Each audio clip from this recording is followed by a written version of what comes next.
Greetings, Bat Family, and welcome back to Holy BatCast, brought to you by Real Fans for Real Movies. You can find us on social media, on Facebook, Instagram, and YouTube. Just search for Holy BatCast, and you'll find us. And if you're a big fan of the show and you want to support us, you can do that on Patreon. You can go to patreon.com/HolyBatCast.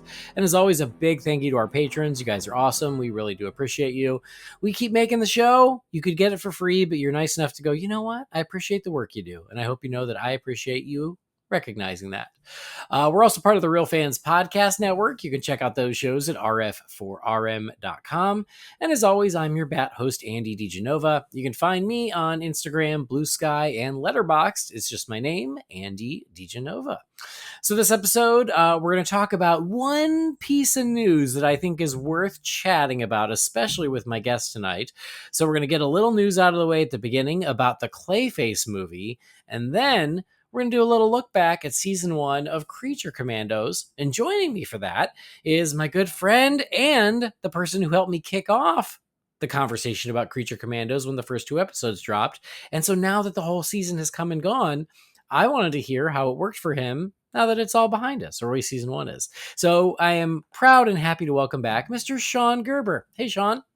Hey, Andy. Thank you for having me. Greetings, Bat fans. Happy to be back and happy to talk about Creature Commandos and yeah, a little Clayface. Yeah, well, the reason I want to talk about I'm going to get ahead of myself, but like we talked about Clayface on that episode. I'm always standing on a corner with my sign saying, "Give me my walking pile of mud, Clayface." Yes. Okay. So like I was like, well, this is perfect. Like, because it came up in passing when we talked about the first couple episodes of Creature Commandos, and voila, now we have Clayface stuff to talk about. Yeah, I am super excited to talk about Clayface anytime. Good. I can't wait. So fun stuff ahead, and I'm glad that you're here. Before we move ahead, though, guys, like it's crazy busy out there, and I've told you the last couple times, I've been very happy with incorporating Magic Mind into my daily routine. I use their focus shots in the morning when I go to work.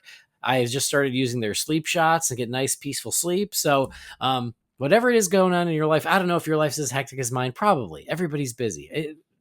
Things have never been easier, and everybody's busier than ever.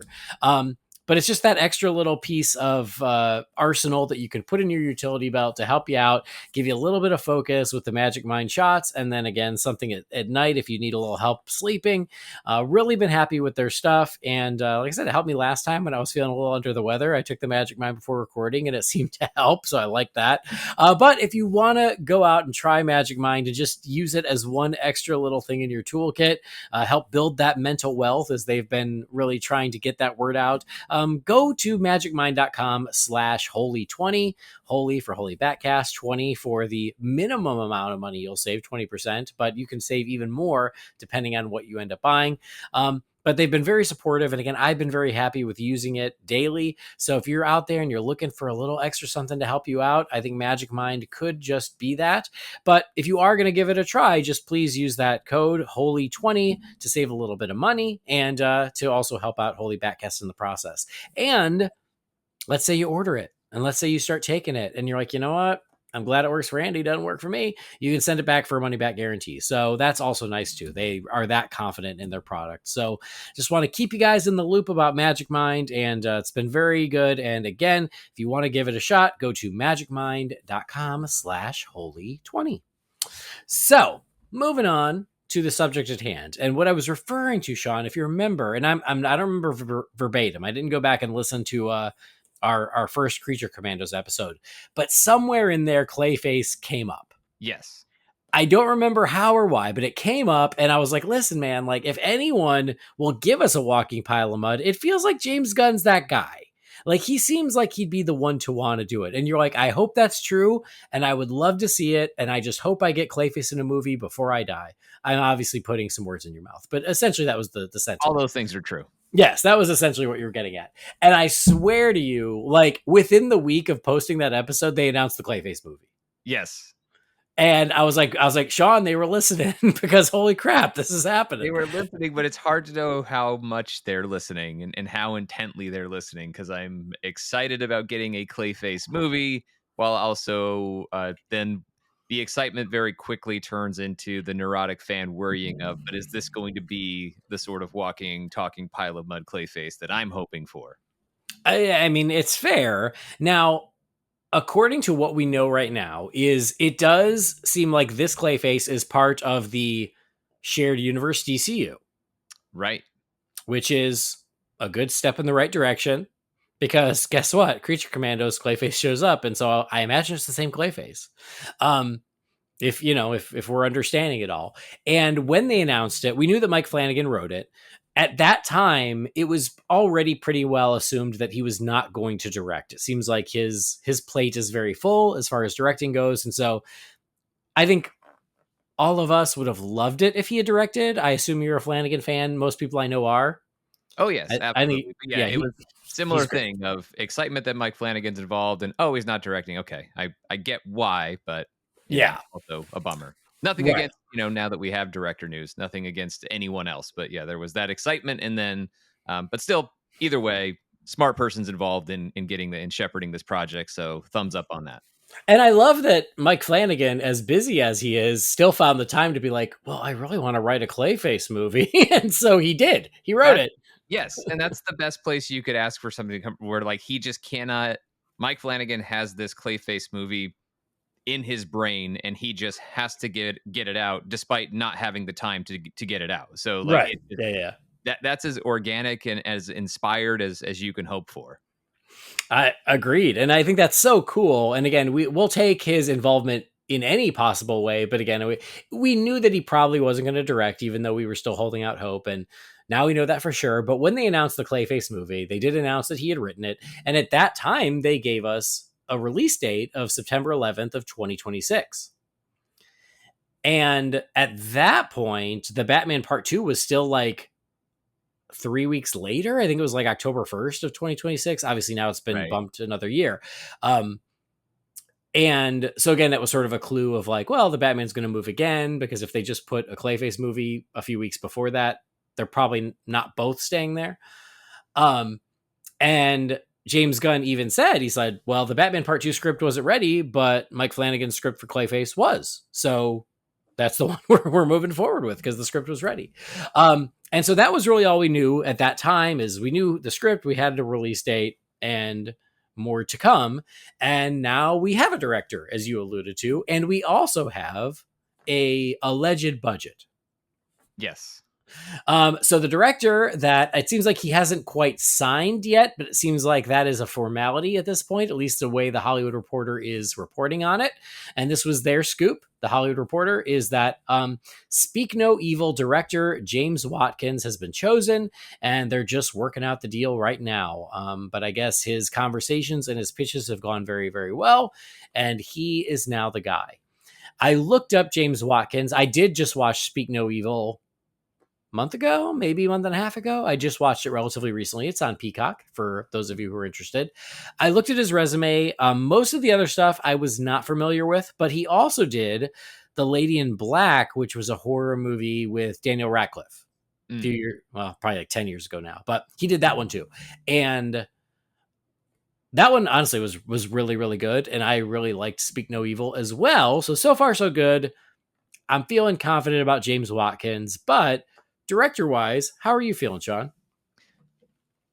I can only really go off of the trailer for Speak No Evil, which I thought looked good, but obviously didn't inspire me to get out in front of it and see it. So that is still one that I intend to catch up on, just behind as I am on most things media related outside of the superhero space, but need to catch up on that. But so I can't speak from the experience as an audience member, because I think he did another movie I hadn't seen with Michael Fassbender, Eden Lake, I think a few years back. So Yeah. he's had some other projects, and so I think at this point though, it's I trust Flanagan, I trust James Gunn, and so if Watkins pitch under the under the guidance of Gunn and Flanagan, I feel like that's a good group, and I'm excited enough about it.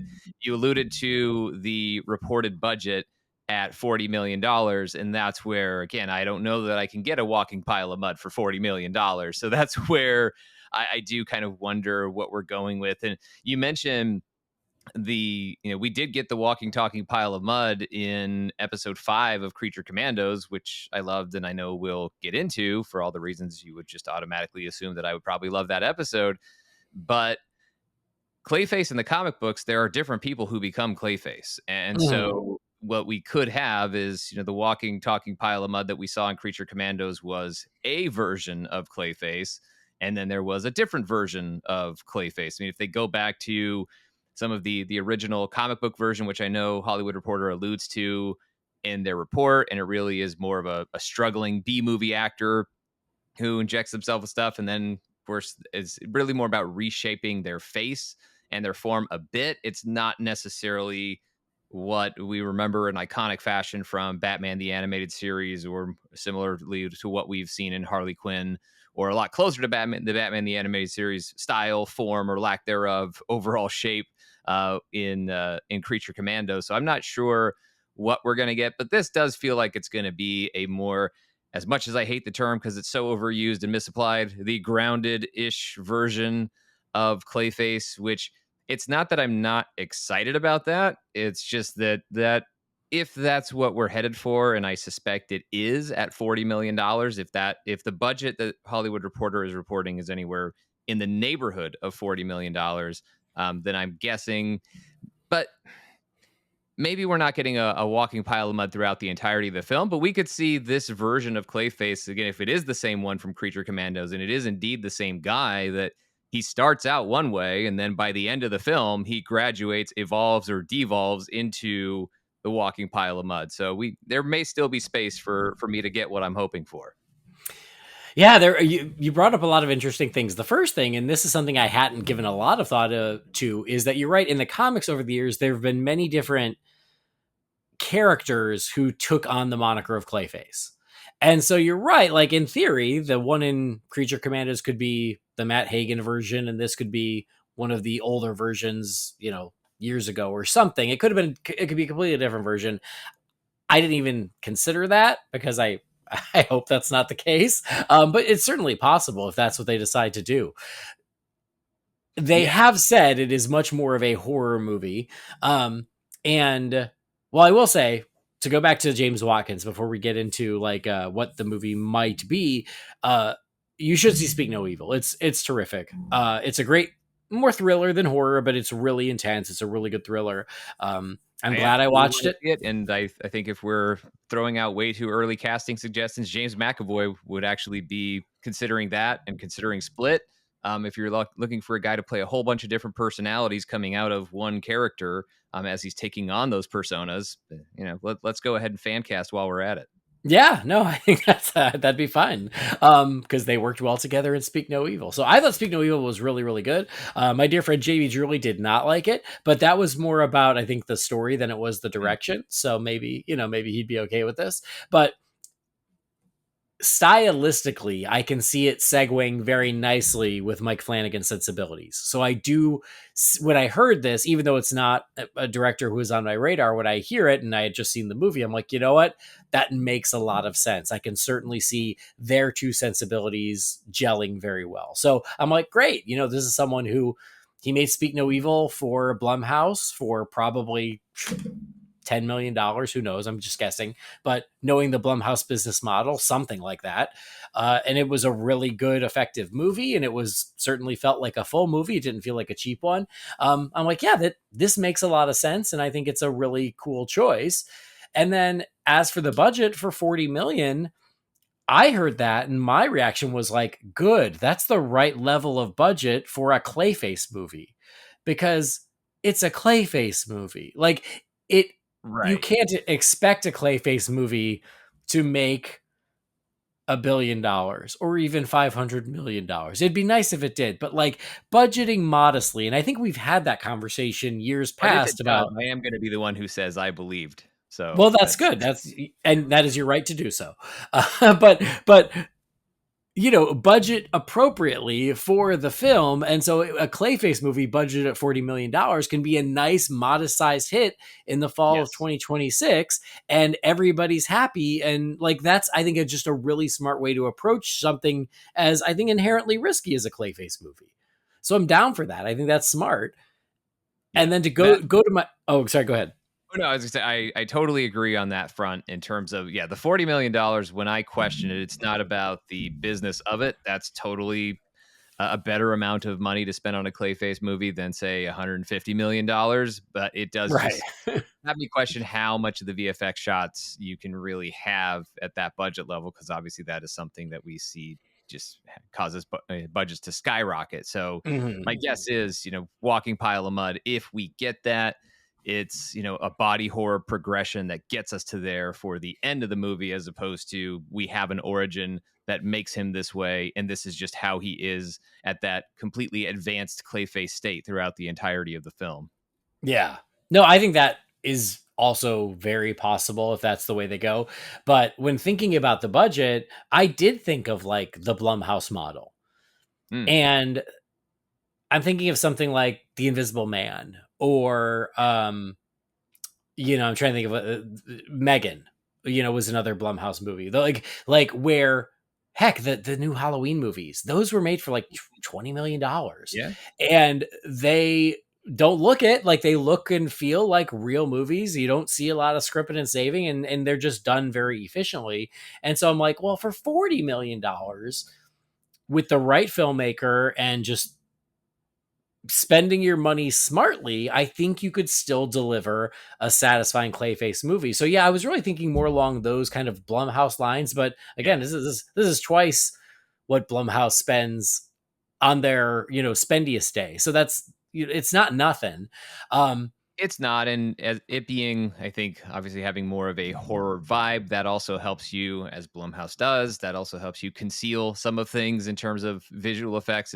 You're not brightly lighting every single shot to where every little piece of that CG being is going to show. So there's Yeah, a lot of different ways that they can make the most out of the budget that they have.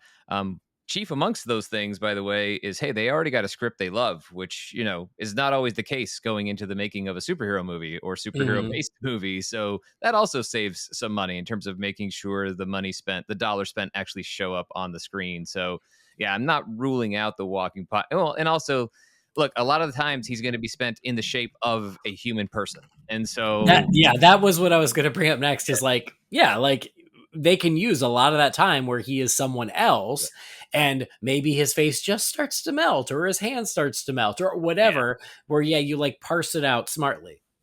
Yeah, and I think we kind of saw that a bit with Batman the Animated Series as well, right? I mean, leading to not only Feet of Clay parts 1 and 2, but then you go into Mudslide where you do just kind of have this progression of, oh, it's a problem being like this. hmm Not a healthy state of being for a person mentally or just flat out physically, as we saw from that interpretation. So they can always have that idea of it. It starts out as a very convenient way of being able to take on these other personalities, taking the place of people, that it starts out in that way, and very handy for a B movie actor. And then progressively over time, it gets worse and worse and harder to control. And it leaves him with a form that is maybe what, those, diehard walking, talking pile of mud Clayface fans like me would really want to see on a big screen. Yeah, for sure. And I'm just looking at the Hollywood Reporter article, and when you were kind of you're recapping some like plot points, I didn't realize that just looking at it, the way it's worded, I was reading that as like, oh, here's sort of the background of the character. I didn't read it as, oh, this is what allegedly the script is. And now that I'm seeing that, no, this is what they're saying the script really is the B movie actor who injects himself, can reshape his face and form, and eventually becomes a walking piece of clay. I'm like, oh, well, there you go. So, Yeah. Well, I think it's both, right? Because I do think yeah, that was also kind of the Basil Carlo original version of Clayface right, had a little right. bit of a similar story. So that's definitely what it is inspired by. And it does kind of call into question, like, will this be a modern set movie? Or Mm. if we're talking about perhaps it's not the human being who becomes Clayface in Creature Commandos, it's a different one. Could this potentially be some sort of period piece? Because if we're talking about centering on a B movie actor, I mean, I guess we still have B movies kind of today, but Asylum makes them. But for the most part, we don't necessarily have a ton of that. I mean, there was a time period where that was much, much, much more prevalent. going through 70s, 80s, even, carrying on through the 90s. And of course, predates those decades as well. But they were kind of more golden eras of B movies where I wonder if maybe that would be a time period in which this story takes place. Yeah, no, that's interesting too. It's very possible. So I I'm excited, even though I never thought I would live to see a Clayface movie. But like, I feel like Clayface is having a bit of a moment, maybe just in my life. But like in like Batman Cape Crusader, the new animated series, there was a Clayface in that, and that was much more of like the very old school where he could just reshape his face. He wasn't the walking pile of mud, but he was there. It was a good episode, by the way. I don't know if you watched it. Um, I'm currently reading Batman Resurrection, which is the novel that's the sequel to Batman 89, and Clayface is the villain in that. And then there's this, and I'm like, and then he shows up in Creature Commandos. I'm like, I don't know. I feel like for some reason there's just energy around Clayface right now. As there always should have been. But Yeah.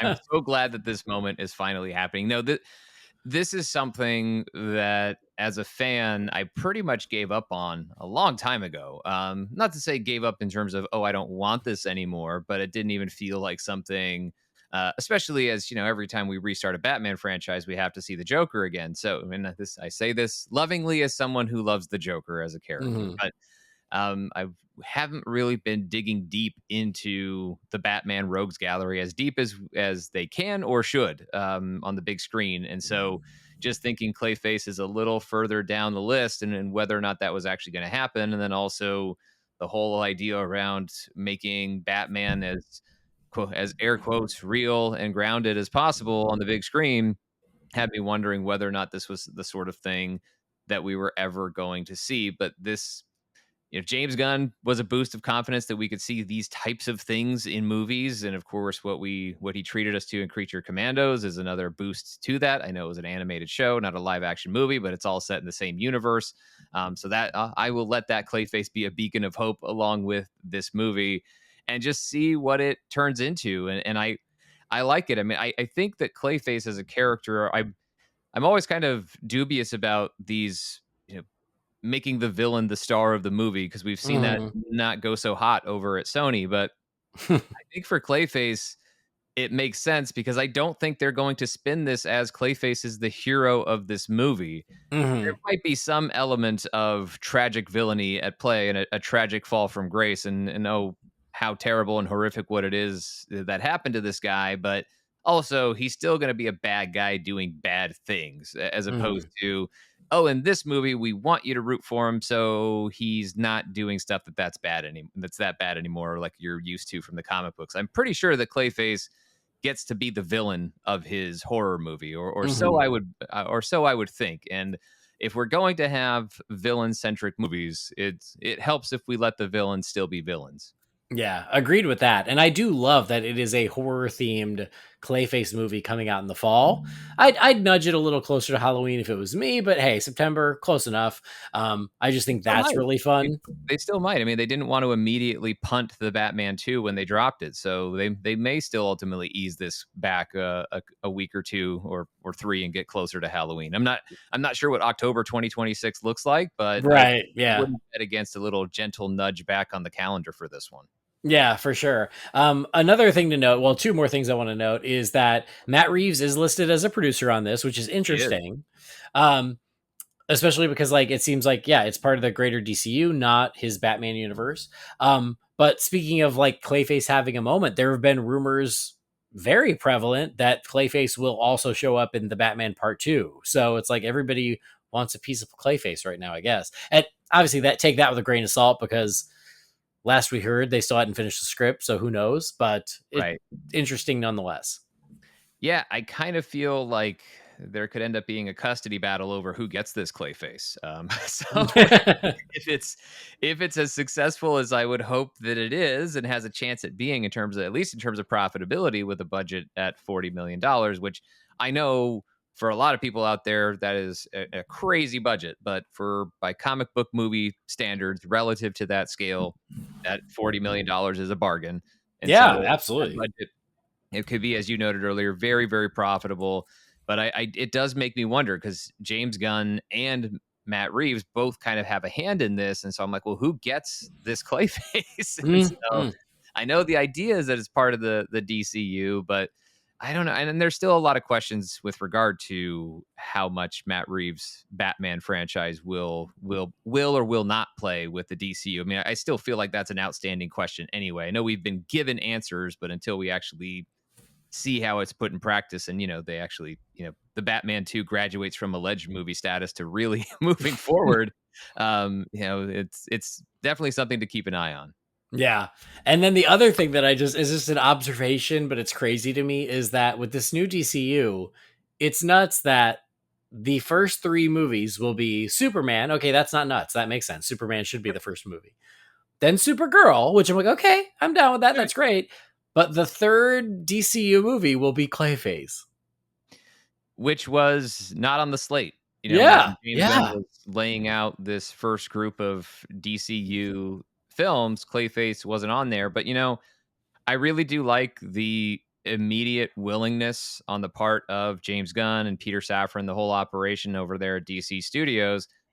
Their willingness has been clear from the start, and they've backed up what they said, because even when they announced that slate, they talked about the importance of writers, and they talked about the importance of making sure, and James Gunn has reiterated this over and over again since that announcement, of regardless of what they've announced and when they've said it's coming, until they have a script that they feel is ready, they're not going to move forward. And that's what creates opportunities for things to cut the line, as Clayface Mm-hmm. has just done. And that's fine. That's the way, frankly, it should work. So I don't really have any issue with that. If anything, I like it, but I do think it will probably, the way this is unfolding so far, maybe discourages James Gunn from trying to do, Marvel-esque announcements of, hey, let's announce 3 years of movies all at once, because, hey, it's probably not going to look like that anyway. Yeah, yeah. And Lord knows we've seen that across the board, many franchises. So agreed with that. Apologies. I said the Lady in Black. The movie is The Woman in Black. But that's the Daniel Radcliffe movie. I was just looking here, and so, but yeah, and James Gunn even said that. He goes, a Clayface movie wasn't on my radar. It wasn't on my to-do list. But then Flanagan called me, and he had a pitch, and he had a script, and I loved it. So, heck yeah, let's do it. And I think that that's awesome. Like, being willing to take those risks and adjust the plan when an opportunity like this shows up. So. That's great. It does help that it was Mike Flanagan calling, though. Of course. Random fan named Sean Gerber who just really likes Clayface and wants to see a Clayface movie pitching James Gunn on the street. No, like, it was a qualified person who had a great idea. But yeah, being open to those ideas and not prioritizing the slate for the sake of the slate and what's been announced, but just what is ready to go and what are you excited about making. And going back to that point for Mike Flanagan, it really is important and worth repeating, because the fact that you have somebody as busy as he is just has to get this movie out. That shows a level of excitement that he has. And so if Mike Flanagan's that excited, I'm excited. Yeah, agreed. Well, something to be excited about. And again, you've certainly been banging the drum, but I've heard from a lot of Batman fans for years and years now going, man, it would be great if we'd get it. People always say Clayface and Man-Bat. Those I feel like are the two that I hear the most often, of like, when are we ever going to get Clayface and Man-Bat? And well, you know what? The time has come, and who'd have guessed Clayface will have his own movie in a year and a half. More or less. Say Man-Bat a little bit louder, and maybe Flanagan starts writing that next. So speaking of a perfect horror movie, right? Yeah, absolutely. So it is the kind of world that that a Clayface movie could start to open up. What if I'm gonna bake your noodle right here? What if Man-Bat showed up in Clayface? Now we're cooking with gas. So let's see. Let's do it. Let's check 2 things off the list. All right, well, make it happen. Heck yeah. Well, I'm excited about it. Again, something didn't see coming, but it is very exciting, coming in September of 2026. But we did get a little sneak peek at Clayface, and we'll see how much he matches up when the movie comes out. But we saw him in Creature Commandos. So we want to take a look back at season 1 of Creature Commandos.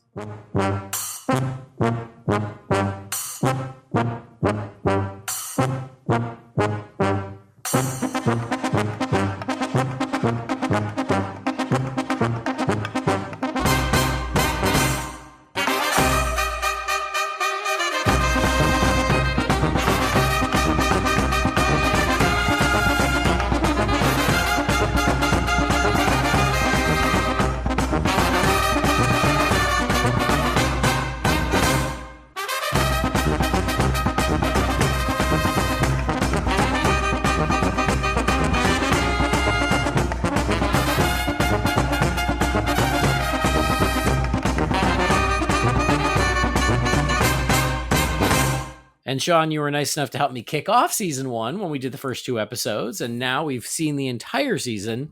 What I would like to do is give spoiler-free thoughts and reactions, and then give a spoiler warning, because there is a lot to be spoiled. There is. And so for anybody, who hasn't watched it or is behind, we'll give a spoiler warning just to be safe. So spoiler-free, I'm glad you kept up on it. 7 episodes. How did you feel about season 1? Overall, I really liked it. I don't know that I ended up loving it quite as much as I thought I was going to after the first 2 episodes. It's not to say that there weren't, because there were many high points that I really, really enjoyed, especially really the very next episode after the second one. When we go to the 3rd episode, that was another awesome one. There were a lot of things I absolutely loved about the season. As I said, a lot of high points. There were also just some things that started to feel a bit repetitive after a while in the show, particularly the overly graphic violence. Not because I'm offended by that, not because I don't think they should be allowed to do it, but at a certain point, the effect is just kind of numbing, more as being as provocative as maybe the idea behind it is. So I felt like sometimes it leaned too much into we're a TVMA animated DC show, and these are just the things we get to do, so let's do it. Sometimes it felt like the story just kind of got set to the side so we could have these bigger, more grotesque action set pieces. So that's where I feel like it tended to stray a bit too much in those directions for me, which didn't stop me from overall enjoying the series and being very happy with it, just not as over the moon about it as I was starting to feel like I might be after the first 2 episodes. All right. Well, I think we're on the same page in that I also really, really liked it. I don't think I ever quite got to love, but I really liked it. And it's always a good sign when a new episode would drop. I was excited to watch it. So it wasn't like one of those where I was like, oh, I'll get to it, or, oh, I guess I should watch it. It was like, oh, crap, it's Thursday. I get to watch Creature Commandos tonight. And that, I think, is always good. And so I enjoyed the ride. I really, really liked it. I totally understand your point about the violence. It certainly didn't bother me, but I get what you're saying. For me, yeah, there were like a couple little things here and there that didn't quite work for me, but overall, I enjoyed the ride. I enjoyed the story. And I think what I liked the most is that when the season started and we watched those first couple episodes, we were like, okay, I think I see what this is going to be, which is you're going to have like this story of them protecting the princess, but at the same time, we're going to dive into all their origins, which is true. But what I appreciated is that the story in the present with the princess had a lot of twists and turns and changes that I was not expecting. And so I think that James Gunn did a very good job of being like, of not letting it get too formulaic in what they were doing. Even though every character got their own episode, that was, certainly a decision, and that was fine. But I appreciated that the overarching connective story changed it up to being like, oh, wow, wait, you already stopped the villain on like what, episode 3 or 4, you stopped the villain.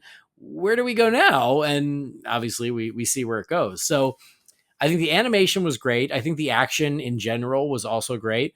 As you said, and as we said way back when, it's real gory, it's real violent, so don't watch it with the kids, but they're certainly taking advantage of the TVMA with both violence and language and a little bit of, well, quite a bit of sex, but only a little bit of nudity. But yeah, like the things that didn't work for me, I don't know, like it's, the music still never really worked for me. Especially because like he picked that one band to do like the whole season. So it wasn't even like them changing it up. It was just always that one band. But yeah, that wasn't, my favorite. But in general, I really liked it. And I really again, fall in love might be a bit strong, but I really grew to appreciate each of these characters as we got to learn more about them as they went. Um, More so than I think I expected to, because certainly they were fun, but the more you dug into them, and man, like they all had some horribly tragic backstory, but that's, I think, James Gunn for you. But I think all of that was done really well. I think so too, and I think that in terms of while the way in which certain things were presented wasn't always my favorite, or certainly not the most pleasant thing to watch, and maybe just hit the nail on the head over and over and over again, more so than they really needed to. But yes, they absolutely drove the point home in terms of where do these creatures come from, these monsters, what makes them into monsters in terms of their perception or the trauma that motivates their behavior and their choices. And obviously James Gunn was very, very true to that in terms of those motivations and just the literal hell that pretty much all of these characters have been through at the various points in their lives to get them to where we meet them in this story. Yeah. Well, and very strongly, like the monsters aren't the real monsters. The monsters are Right. the people theme that, James Gunn loves his misfits. And this is another band of misfits that everyone else considers monsters. And it turns out that, they're not the real monsters after all. And I think that was, it's not subtle, but I think it was still, a point well taken. Yeah. Subtlety is not at all for There's no subtlety anywhere in these seven yeah, episodes. this show is yeah, nuance kinda left was checked at the door for this show. Yeah, that's not what we're doing here. Not at all. Not that kind of show.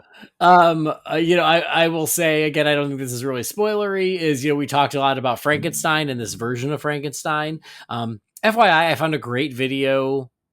So I didn't get a chance to rewatch all the episodes before we chatted. So I watched them all in real time, but I haven't rewatched since. And so I was just on YouTube trying to find some memory refreshers, and I found this great video from Rotten Tomatoes where James Gunn and the showrunner, and I'm sorry, the showrunner's name is escaping me, Dean Lorey. Mm. So James Gunn and Dean Lorey essentially like talk about each. It's like 3 or 4 minutes per episode of them talking about different nods and references and things in each episode. And they compiled it all together. So it was like 21 minutes and they got to share a bunch of these things. And it was very helpful. But in there, oh my God, and I've lost my train of thought. It was like something interesting that James Gunn said about the season or about the characters. And oh my God, it'll come back to me. But I will post it to Holy BatCast, but it was very good, especially to just hear the excuse me, the decision making of like what they were doing and why and how they were putting it all together and the choices they were making and things that he wanted to lean into versus not, and so on and so forth. So thinking of Frankenstein, and we talked about it again with the first 2 episodes, and we're like, this is so interesting. Where are they going with this? Like, in my experience in the comics, and I'm not, an expert of the DC version of Frankenstein, but I thought he was kind of like a good guy, kind of almost like a Hellboy sort of Yep. flavor. And James Gunn said that in this video as he goes, yeah, in the comics, Frankenstein's pretty much a good guy. Our Frankenstein, not so much a good guy. And it's an interesting change to make, but it was a conscious change. So I was like, oh, he's going to redeem himself. He's going to join the team. No, by the end, he's just as problematic as he was at the beginning. Yeah, I was waiting for some sort of turn for Frankenstein over the course of the season, and then just progressively got worse and worse as far as that goes. And so I was a little disappointed by that. I mean, I appreciate that obviously it was an intentional choice that they made and why they felt like they needed to do it that way. And I do understand that, look, you have heroes on the team. You don't just need another rough and tumble monster hero to be part of this squad. So I get why they wanted to push the character in another direction. So I can go along with the subversion of expectations for all of those reasons. But the net result of how much I enjoyed that, there were definitely moments like Frankenstein had some moments where I absolutely laughed out loud at Hmm. how Hmm. dim-witted he is, including his gross misunderstanding of When Harry Met Sally. Like, there's a lot of things about Frankenstein that I found really, really funny.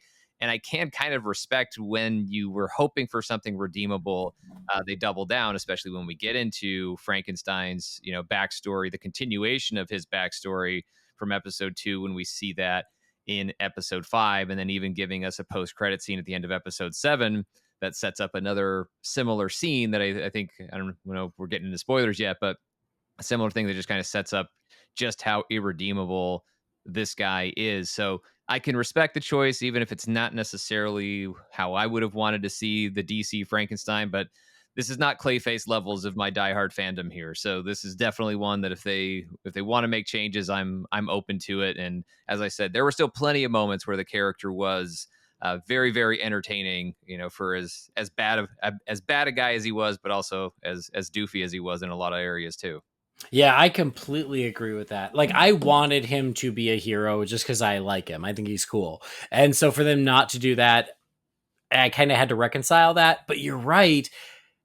Even though he's completely, I don't know, he's he is a doof. That's a good way of putting it, and he just doesn't get it, and he's dim-witted. But like, he can be really fun to watch. Mm-hmm. And so Catherine even said that. So she watched the whole season 2 and she really liked it too. And she goes, I gotta say, he kind of grew on me as the season went by, because even though he's not a hero, he's still fun and he's funny.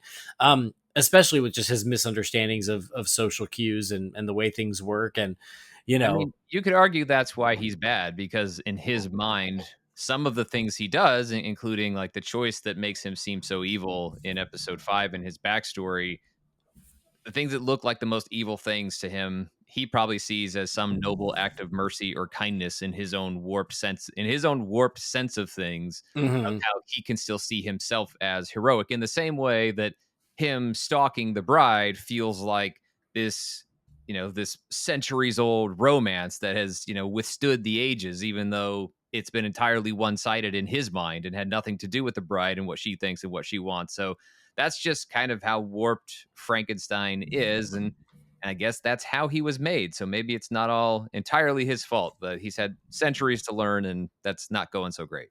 Right. Absolutely. Well, I do want us to be able to speak a little more freely and, start getting into actual moments and things. But before we do that, just quick overview for anybody who's going to pause right now, for them to hear your thoughts on season 1 of Creature Commandos. Yeah, overall, I really liked the show. It's similar to you. I stopped just short of really loving the show and being totally all about it. I mean, I think there are, again, a lot of things that I liked about it. I rewatched a lot of it today because I knew we were going to be talking about it for the show, and I enjoyed the rewatch. So it's not like this is a show that, despite some of my misgivings and some of the flaws that I'll point out when we get to spoilers, it's nothing that gets in the way of me wanting to revisit the show or be excited about season 2. It's not just because I don't think it's the best thing ever doesn't mean I think it's the worst thing ever. I really like the show. I think it's really good. A few things that I wish were a little bit different about it, but that's not entirely unusual. If someone hasn't given, again, not with the kids, but if you haven't given Creature Commandos given it a watch and you've got a steel stomach, then I'd say, yeah, go ahead and give it a shot, because it's worth watching. It is not an all-time great, but it's a whole lot of fun. Yeah, I completely agree. And that's about what I would say is, if you haven't watched it yet, you should. It's absolutely worth watching, especially if you're a DC fan. Yeah, even if it's not a home run, it's a triple, and that's pretty Yeah. damn good. And I think we said that on the last one is, really good is really good. There's no shame in that. And also, it's Creature Commandos. So what's nice is that, like, even if it's not like the best thing I've ever seen, it's Creature Commandos. My expectations were pretty easy to meet. This still exceeded my expectations, and I thought it was really, really good. And Yeah, so, this never had the power to make or break the DCU for me. right, exactly. And nor should it. And I think that's sort of the beauty of it. And I think that's why they felt comfortable putting it out first, because it was ready to go. In this video I was talking about, James Gunn did confirm the whole thing was written before he got the job. of being in charge of DC Studios. So he's like, it was written, it was ready to go. So it was really easy to just move forward. Right. And he also said in that, he goes, and like there's some stuff in there that connects to Superman. And you're like, okay, like we assumed, but that's interesting to hear out of his mouth. So I think that's why they were comfortable putting it out first. Is like, yeah, it's low risk, high reward. The people who watched it seem to really, really like it too. I didn't really see anything super negative about it. I don't know how big it was. There have been no numbers, but they immediately renewed it, so I guess that's a Right. good sign. So yeah, but like it was like a great little thing to have to tide us over at the end of the year while we wait for the big party in July. So it's definitely worth your time, but definitely very R rated. So just keep that in mind. And I will say, I wanted to watch it again before tonight. It just, this weekend was Harley's birthday, so that just wasn't going to happen. And that's okay. But like, I was like, oh, I wish I had time. I would love to watch them all in one sitting, because I also feel like, watching them week to week is fine, but I'm sure that there are nuances, connections, setups, payoffs that was probably lost on me because, from episode 1 to episode 7, it was 7 weeks or 6 weeks or whatever. So I would have loved to have just sat down and watched the whole thing, but maybe someday in the future. And I would have been happy to do it because I enjoyed it enough to do that.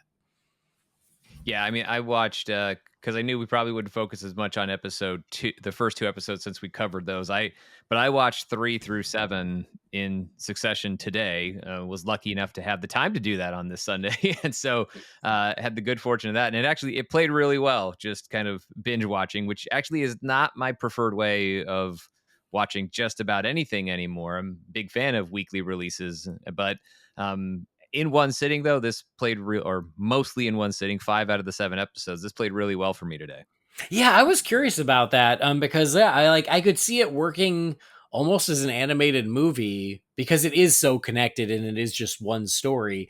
But because of the constant flashbacks, I'm like, that's what makes it feel more episodic. So I was And the curious if it. runtimes are fairly short. Yeah, yeah. Not counting credits, they're all like low 20 minutes. Mm-hmm. Yeah, because so I almost feel like there could be like a Creature Commandos animated movie edit. Yeah, probably could be. All right, well, good. So if you haven't watched it, it is absolutely worth your time. And there are a lot of fun nods, references, DC Easter eggs, things like that throughout the season, which we'll talk about in spoilers. But again, just out of respect for anyone who hasn't watched it yet. So there's nothing like mind blowing where like, oh my God, and like where they set something up for a movie that you're like, oh no, I can't wait for that. But there's still lots of little crumbs left throughout that were really fun. Yeah, and smart of them not to make it so that anybody had to watch Creature Commandos to get ready for Superman. Oh, of course, of course. And James Gunn, like, even said, he's like, I'm not ready to commit to that or reveal that or show that, so we can't show that. But you know what? You can do this, and you can, put in Peacemaker or whatever. Like, he was very meticulous about what is okay to show at this point and what is not.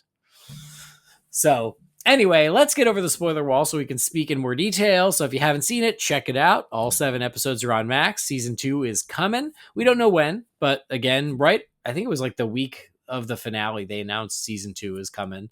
And then you watch the finale and you're like, oh, well, they were ready for that. So absolutely. It certainly leaves you at a point where it's like, oh, they knew they were probably coming back, or at least hoped they would come back. But anyway, now we're going to speak freely. So spoiler warning is in effect in 3, 2, 1. Now we can speak. Okay. So you rewatched, what was that? You said season 3 through 7 today. Five of the 7 episodes. That's very respectable. I appreciate it. So, I guess let's start. Well, we'll start negative and work positive. Because the thing is, because I didn't rewatch them, I don't have specific like plot points where I was like, well, that didn't really work for me or whatever. I'm sure that they're there. The point that really didn't work for me is how dare they do that to Nina. Well, that's fair. But again, like, I'm not shocked James Gunn would do that to us. Not at all. Like that totally is. It No, feels the in line with him. sweetest, kindest, most innocent character was never going to make it out of Creature Commandos alive. But I so agree because I love Nina. She was so damn lovable, which is the point, right? She was awesome, and as long as we're talking about her, like, um, oh my god, what's the actress's name? Zoe Chow, is that it, or Chloe Chow? Zoe Chow. It is. It's Zoe Chow. Like they said that they cast actors who could play all these characters in live action, and I was like, Zoe Chow. Oh yeah, she could totally play Nina in live action, and it's like, psych, that's not going to happen. Only if we get, if the Clayface movie begets a Nina Mazursky prequel for those few years she spent living in the lake as, the actual creature of the Black Lagoon, which I will say the homage to the creature of the Black Lagoon for Nina, what ultimately turned into Nina's death scene, was amazing. And Dude, but you literally just pulled the words right out of my mouth. yeah, But please that was continue. Please continue. that was extraordinary. And it was only fitting that James Gunn's insistence on Weasel being a character, and Weasel is the one who ruins everything and gets Nina killed. So all of that is appropriate and consistent and on par with some of that stuff, unfortunately. But I kind of think of in likening this and James Gunn loving his misfits. If you look at the Creature Commandos as this very, very dark, crude version of not just Suicide Squad, but also you look at his Marvel work in Guardians of the Galaxy, Nina Mazursky, the closest comp to her would be Mantis in the Guardians of the Mm, Galaxy movies. And a character like Mantis is not dying in the world of Guardians of the Galaxy, but in the world of Creature Commandos, she probably does, because when she's put into a situation where she is asked to be violent, and she is not a character who has violent intentions only in self-defense. When you ask her to go on the offensive, it's going to lead to a moment of hesitation, and it's not going to work out for her, especially with Weasel's interference. So from a plot point, I can absolutely respect it within the storytelling. I wouldn't even necessarily change that thing about it. But as a fan of the character and just how kind she is to everyone on the team, then yeah, it's a huge, huge bummer to see her go, because obviously, of all the other characters, if they meet some violent end, you kind of feel like even despite their traumatic backstories, there's a part of them that has it coming. Nina absolutely does not, so it hurts to see her go. yeah, agreed. Creature from the Black Lagoon is arguably my favorite Universal monster. He's kind of right up there with Wolfman. I can never quite decide. So that homage of her swimming under the princess in the Yep, water when the she's going to backstroke, kill just her. amazing. Oh, made me so happy. I was like, that is just beautiful. I love it. And so I think that's why I was already going to like Nina, and then she was such like a pure hearted character. And then the sweet backstory of her and her father. Yeah, Right. like beautifully done, but heartbreaking. Yes. Yeah. Anything right now, I mean, I'm sorry if I'm a big sap, but anything with fathers and daughters, I like easiest way to get me. So, Yeah, I mean, I don't have that personal relatability to it. It's just in general for the character, though. And I think that's the other thing is we saw characters kind of when we compare it to the backstories of other characters, we see why they became violent. Nina mhm. never really turned, though. Like she Right. had Yeah. a tragic and violent backstory when it came to the end of her father, but most of her backstory wasn't about that. It wasn't about violence. There was the early rejection of her mother, but that was at such a young age that really for most of her life, Nina felt the love of her father and didn't see experience rejection until she got older and she was in school with other kids and suffered that rejection, because kids can be cruel, and we see that play out in her episode. But for the most part, her response to it was always trying to be kind, and even her decision to kind of leave and go off on her own was more an act of kindness in her mind, because it was just, this is what I do, is I'm tired of being, I don't want to be a burden to my dad. I don't want to be something that causes fear in other people. But I also don't want to experience these feelings with the way that people treat me. It's just easy. It's just best for and easiest for everyone if I remove myself from the situation, which is incredibly sad for Nina to come to that decision. But that's also what I liked about her story in particular, is it really felt the most unique compared to Mm. everyone else. Like, what was everybody else's horrifically violent experience? And Nina had her moment with that, but that was hardly the define. I really don't think that was ever truly the defining moment of her life. It was the totality of her experience, which is why the finale, I think, is without question one of the strongest episodes out of the 7. Yeah, I agree. And speaking of Nina and the bride, I first of all, I love the decision to make the bride the leader of the Yes, Creature Commandos. And it was almost a bit of a bait and switch where at the it beginning it was. was Flag, and Flag gets sidelined really early on, and then he has his fun Planes, Trains, and Automobiles movie with Frankenstein, which was the funniest stuff of the two of them on like a road Yes. trip together. And then the bride becomes the leader of the commandos. And she turned out to be such a great character. And then that, what started as a very strained friendship with Nina becomes like the whole driving force in that finale of it's Nina's death that really affects her the most. And Mhm. we're talking spoilers, so when she finally kills the princess, she's like, I'm not doing this because of what you did or what you're gonna do or because Yep. you're the bad guy. I'm doing it because you killed my friend. Yep. There's one person I liked and you killed him.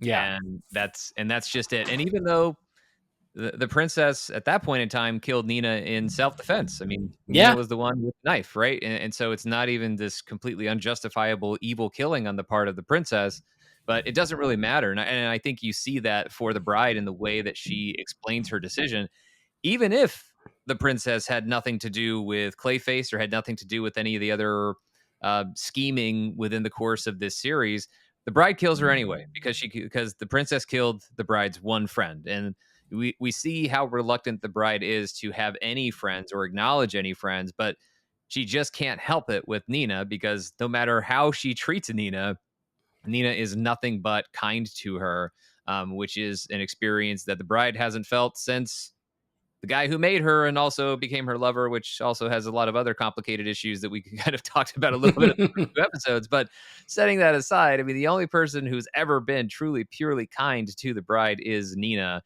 and she absolutely feels that loss, and that is the only justice that she can think of in her mind. And as I said, I think the bride kills the princess, even if the princess was the victim of a Cersei plot.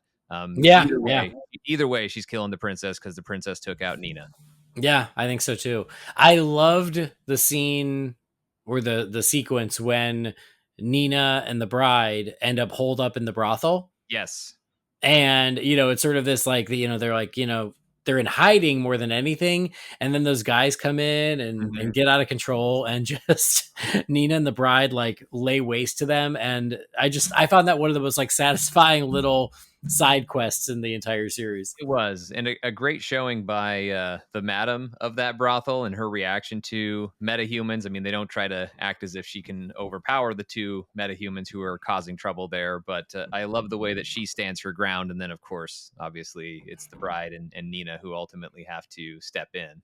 Yeah, for sure. That was a great one. I was just thinking of that with the whole Nina bride friendship that made its way through the entire season. We were talking a little bit about Frankenstein, and you alluded to the second part of Frankenstein's backstory. And I will say this is something like again, from a storytelling perspective, I get it, just to show how lost he truly is and how little he actually understands. But it was also one of my least favorite things. First of all, because it took up a lot of time, and I wasn't that interested in It him really living did. Yeah. living out in the woods with an old lady. I wasn't that into it. And then like the way it ends, like mostly I just got pissed off, like, which I guess is kind of the point. But at the same time, I was like, yeah, that was like the one flashback that I like the least. I don't. This is really weird to say. I don't like it, but I respect the storytelling because I do feel like it reinforces not necessarily who I think DC's Frankenstein is supposed to be, but who James Gunn thinks DC's Frankenstein should be, or at least his Frankenstein and Creature Commandos. That's who this guy is. And Mhm. so it wouldn't really fit because this is a flashback. If this guy is going to have this warped sense of a romance with the bride, he can't learn a lesson when he spends this time recuperating with Donna, and it does reinforce who he is and just how warped he is, where he's so bad that he doesn't even realize he's bad, and he doesn't even real he thinks he's doing the right thing. He's convinced he has a romance with the bride, even though it's entirely on his side and not felt from or reciprocated by her. in any sense of it. And I'm so Mhm. glad, by the way, speaking of things, I'm glad by the end of the show, I'm glad that there is no romance between Frankenstein and the bride by the end of the show. Yeah, It has yeah. nothing to do with any of it because that's not what he deserves, and that's not what was happening. You can't validate his stalker feelings by being like, yeah, in the end, she kind of liked him. So hopefully they also avoid a similar mess in season 2. But I'm glad they didn't step in that in season 1. But Well, also, what's again, funny is I'm sorry, just because you oh, go mentioned ahead. that we I think that we both assumed that's where it was going at the Yeah, beginning, which is like, okay, he's misguided, but he's going to end up, doing something in the fray, and he's going to redeem himself. He's going to help them. He's going to become part of the team, and then they're going to actually start like connecting. And like we thought that's where it was going, but it was like, oh no, we're committing to him being a completely clueless a hole. That's who yeah, he is, and that ain't yeah. changing. Yeah, zero lessons learned, and I think that is where a character like Donna, who takes care of him, I think that was her name, and that she nurses him back to health, and then he kills her, and it goes back to his own misunderstanding of the fact, oh, I can't leave you alone. Well, she was alone with the dog and doing just fine before you Until showed you up, showed up, so yeah. it's clear she can survive without you. But once he thinks about him as a vital part of her story, that's it, right? There is no life for this woman without me. Like, I'm the one who's been helped. She's helped me, but I've helped her, and she is now helpless without me. So it is mercy. I don't want to do this, but this is, in my mind, the right thing to do. I don't think it was, oh, I can't risk her knowing and telling some people that I exist or whatever, because she's off isolated and alone. There's nothing strategic about the killing. He believes it's merciful, and he's wrong, but that's what he believes, because he thinks he is the hero of his own story, even when everything he does, that, and from our minds, is completely counter to that. So as I said, I respect the storytelling decision because it's what that guy would do. If Mhm. this is the picture you're painting of who this guy is, this matches with that. It doesn't clash with it. So I do appreciate it. I do appreciate it on that level, and it's also, it just shows again the inherent the selfish nature of this character, in that the bride has been created for me, and therefore she is mine, and that is why we have this romance, because I say that I want it, and I say that it's real. This woman has nursed him back to health, and okay, I'm better now. Your role in life was to nurse me back to health. That is fulfilled. Your story is over. And he ends her story. And so I think all of that backs it up. And then, of course, the poor woman who serves them sparrow dropping soup in the post-credit scene for episode 7, she's going to meet the same end, because that is exactly who that guy is, unless they want to pick it up there in season 2 and show us that maybe, just maybe, this guy is finally starting to learn something. But that's definitely not where he's at in a flashback. So again, it's not fun to watch. It does make me hate the guy, but I'm kind of supposed to hate the guy, so it Yeah, works yeah. in that respect. Yeah, I absolutely understand the why of it, but as far as like my enjoyment, it was Yeah, it's deeply unpleasant. yeah. I will tell you. So when they announced the show and when they gave us the lineup, um, there were some I was excited about. I was excited about Frankenstein. I was excited about the bride. I was excited about Nina. I was excited about any of the characters that reminded me of the classic Universal monsters, because that's essentially what the original concept of Creature Commandos was, right? Um, but then there were some wild cards in here that I was like, like there's a robot in here. I don't know if I needed a robot, but I'll tell you, GI Robot and his backstory, his episode was terrific. Yep, I Here's the absolutely Tin Man's loved. my favorite episode. Okay, I mean, and I could totally see that. I absolutely loved that. So I will say that even though the lineup was a little surprising, I think that it does a really great job of getting you invested in everyone as you go. And yeah, the GI Robot one was awesome. This was one where we also got a lot of nods. You get Sergeant Rock in there. Hmm. Speaking of movies that may or may not happen, like that, it seems like that Yeah. movie is in development. It was going to be Daniel Craig, but it seems like they're recasting almost immediately. Anyway, that's exciting. But yeah, so Sergeant Rock shows up, and then Dr. Magnus shows up, Hmm. the creator of the Metal Men. So there's some speaking of like cool DC history, there's quite a bit in the GI Robot episode. There is, so a lot of great DC history and Easter eggs laced throughout that. But then also, I thought one of the more compelling stories, especially in terms of how it marries the flashbacks with the present day sequences. Because you just think, in my mind anyway, as a fan watching, I'm thinking about the way a character like this experiences time because he's shut down for long stretches at a time. Mm-hmm. So a lot of this doesn't feel like as long of a story for him as it maybe is for us as audience members. But just the way that in a very different way from Frankenstein, though, there's, to a certain extent, nothing changes, and that's Mm-hmm. part of the beauty of GI Robot, because it's terrible for Frankenstein and things that we see him doing, but really, GI Robot is true to, yeah, I can think about theoretically things that I want, but none of it really matters. It certainly doesn't matter anymore than my primary directive. I was made to kill Nazis, and that will forever and always be my purpose. And you know what? I kind of enjoy my purpose. And so, And there's, we enjoy watching it, yeah, actually. and so there is an extent of that I loved, and it was just such a great twist in the backstory where it's like he's found this home. Everybody else has just used him as an instrument of war. And now it looks like someone has actually taken him home and embraced him with his friend on the couch and the cats and all that stuff. And it's just home, and it's all warm and fuzzy, and it's amazing.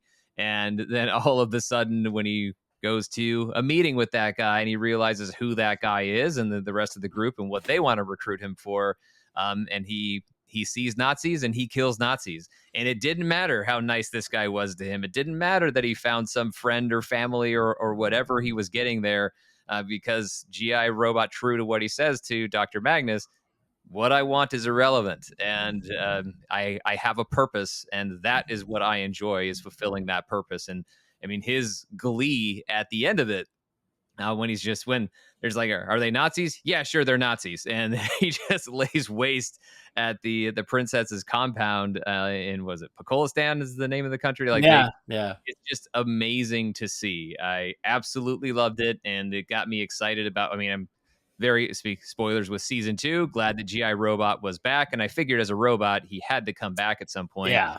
I Yeah. wasn't sure, I thought maybe he would make it back in before the end of the season, but I guess he makes things a little too easy for the team if they've got him. So held him back for a little, but we see the major upgrade that he'll have for season 2. And also, yeah, if they can get that Sergeant Rock movie off the ground, maybe GI Robot has a part to play in live action. But I think I suspected as much after the first 2 episodes, and we talked about this, how GI Robot just might end up being my favorite character of the bunch. Mm-hmm.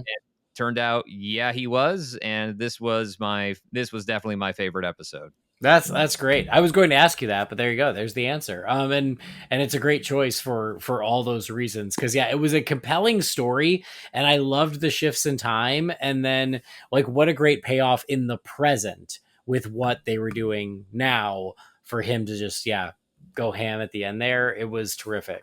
So yeah, absolutely love that. And then yeah, like they kind of, it seems like maybe he gets destroyed, but you're right, he's a robot, easy to bring back, and then we get that tease of him at the end. Yeah, and I'm sure we'll dive more into that, the impending roster for season 2. Yes. So another one of those was Weasel. We talked about Weasel. Did you warm up to Weasel after learning more about him? Not one bit. And I Oh, know that wow. makes me sound so heartless, but he was absolutely given the most severe, the most traumatic and upsetting backstory of any character. And, curse my occasionally cynical heart that just must have been too. Generally, it's not, but it was definitely cynical in this moment, because it felt way too emotionally manipulative to give him such a severe backstory, for the sake of getting me to try. I mean, not that James Gunn is lying awake at night thinking, how am I going to get that dope Sean Gerber from podcast to actually like this character Weasel that my brother gets to play.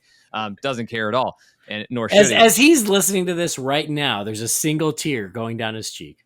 I'm so sorry, James. Thank you for signing a Guardians of the Galaxy Blu-ray to Sean's mom. We still have it, but I think that for this Chasing Squirrels episode with Weasel, it's like, yes, I get it. He's such a tragic character, and he's just this sweet creature that was playing with kids, and that's the other thing is it was just a deeply when I talk about the violence of the show, it's just deeply unpleasant to watch all these kids dying in a school fire. It's just Yeah, yeah. to the point where it takes me out of the story. And my wife didn't really watch the show, but she just happened to walk in as I was watching this sequence. She's like, "What is this?" And I was like, "I'm so sorry, you don't have the context of what this is."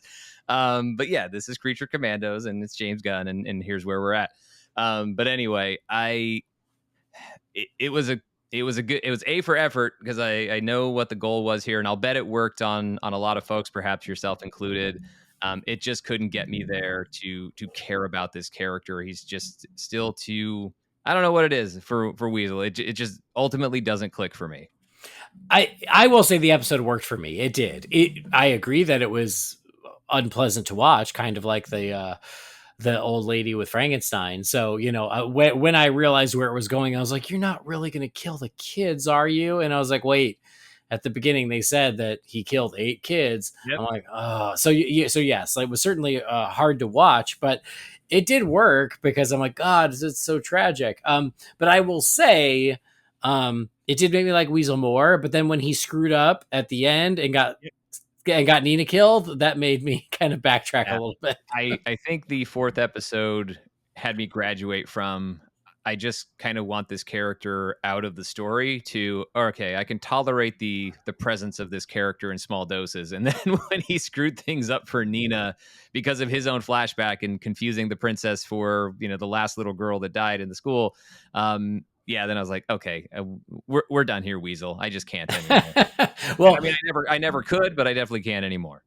Yeah, I mean, fair enough. But so again, the backstory worked on me. I mean, I hear what you're saying. It's a lot, but it worked for me. But here's my question. It was a backstory as to why they believed he killed 8 kids and why he got locked up.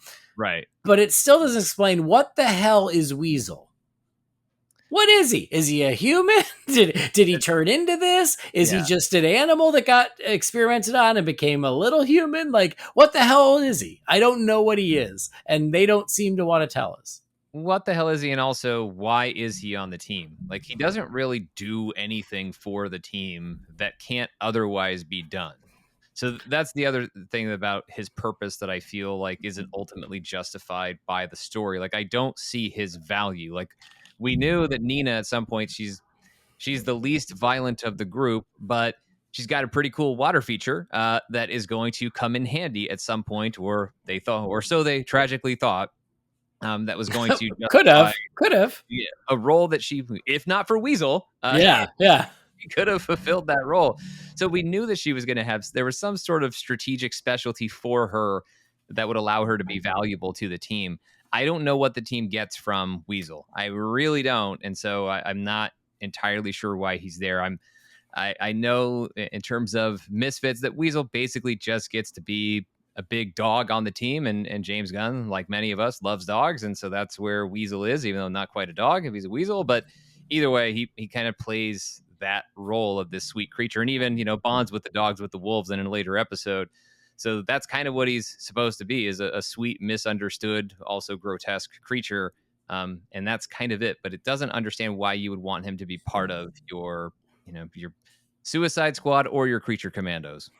Well, he's like that. There's always the one friend in the friend group that, is like the least favorite friend, but like he's always just there. And you're like, well, he's here. Like, you got to invite him. He's got to be here. Usually that's me. But in this case, it's Weasel. Yeah, I mean, well, at least Weasel doesn't talk much, so there is that. But for me, they're like, oh, he's going to talk about Batman again. Jesus Christ, Andy.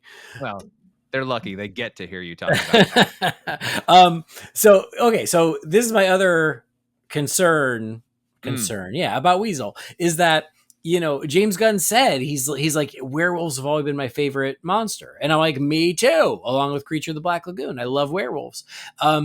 And he goes, maybe that's why I love Weasel. And I'm like, wait, but Weasel's not a werewolf, right? Sure is Weasel's presence preventing me from getting a real werewolf in Creature Commandos? Because if so, then I really want to kill Weasel because I want a werewolf.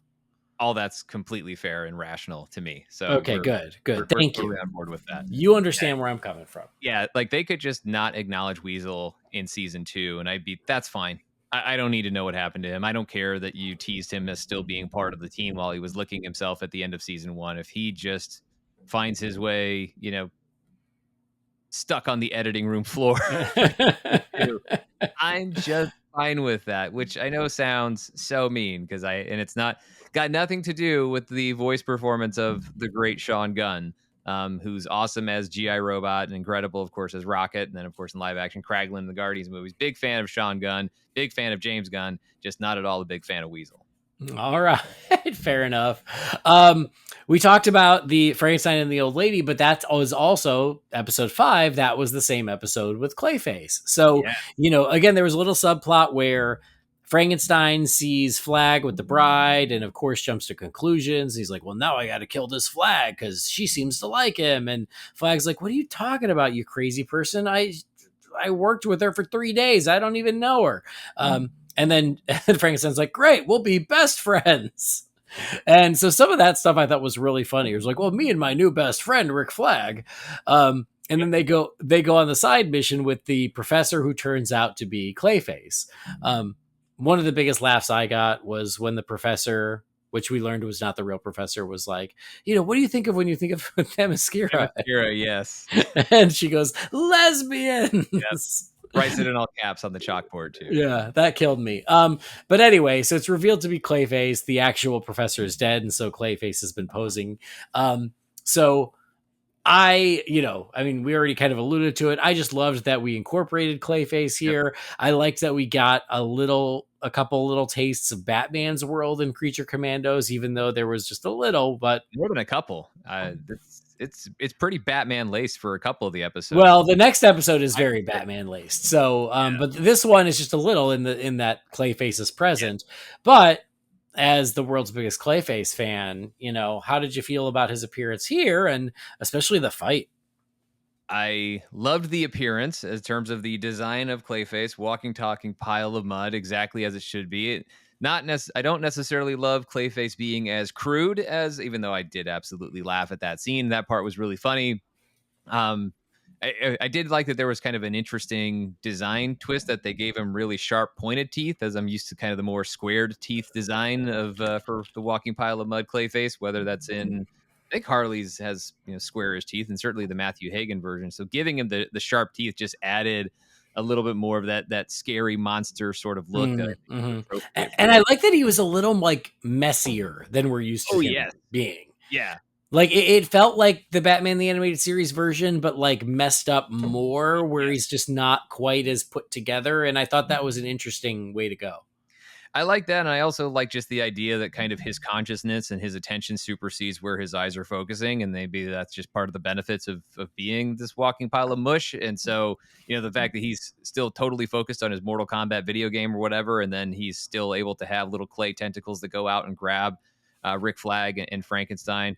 And that's also what I just absolutely love. You mentioned the action sequence. I loved this fight so much. It was awesome, and I love Clayface being portrayed as just so incredibly formidable, because typically we see Clayface go up against Batman, someone with no superpowers, and Clayface is inevitably bested by the Bat, as so many metahumans often are, which is, again, never makes Clayface look bad or look like a weak opponent. But having an opportunity to show just how strong and powerful and formidable Clayface can be, because a human character like Rick Flag, he takes Rick Flag out completely. I mean, he even does the Bane backbreaker on him. Yeah, which that was brutal and awesome.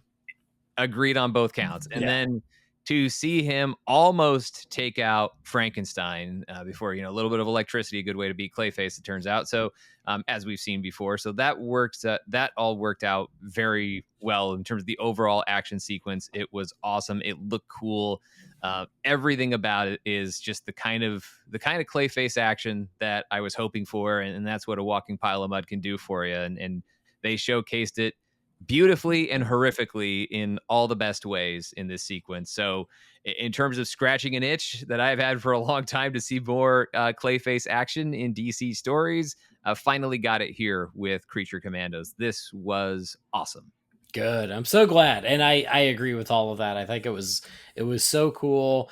I really loved how during the fight, he also like in a pinch would just start piling more and more of himself onto Yep. Rick Flag to almost like suffocate him, Mm-hmm. which I thought was like just a really cool, but that's what he would do because that's Yeah. what he can do.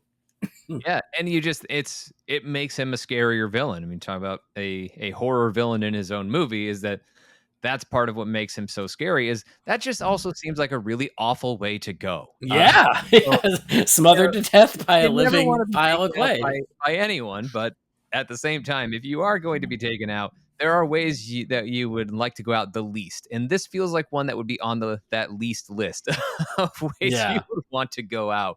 And we've seen Clayface try to do that to Batman in the animated series, but again, doing that to Batman is one thing, but being able to overpower someone like Frankenstein, and if not for a conveniently placed outlet, Frankenstein was about to meet that same end because the best way is, as Batman has proven, to get out of Clayface when he smothers you is to fire off a grappling hook. That's the tried and true best way Mhm. to escape Clayface. But if you're not Batman, you don't have that. So yeah, you got to be scrambling for some electrical cords so you can try to shock your way out of Clayface. But yes, it's as I said, awesomely horrifying, and that's part of where you mentioned kind of the messier look, and that's part of what had me thinking about. Sorry to go back to the movie for a moment, but how Clayface could start in a more controlled, Mhm. grounded state and devolve into something else. That it's something that just gets worse over time as he injects more and more of that stuff into himself. Not unlike Matt Hagen, of course, having that cream from Batman the Animated Series, and then gets an overdose on it, and that's what turns him into the walking pile of mud that we love. Mhm. Yeah, absolutely.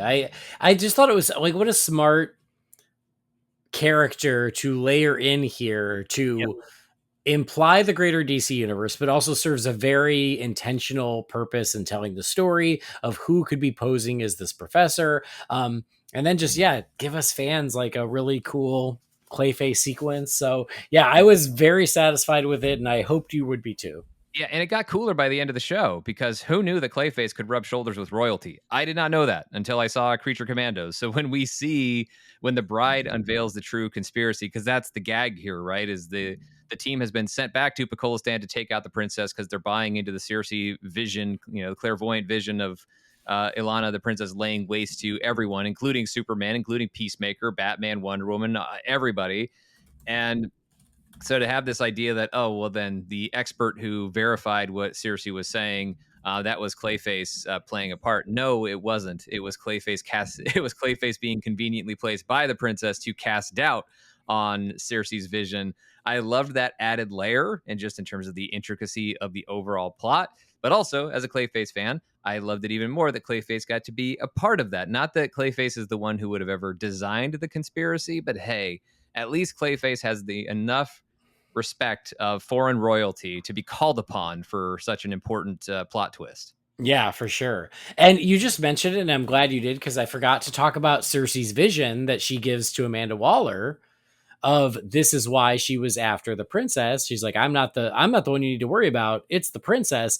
And again, this was one of those nice things that I didn't see coming. I thought Right. Cersei was going to be the villain the whole season.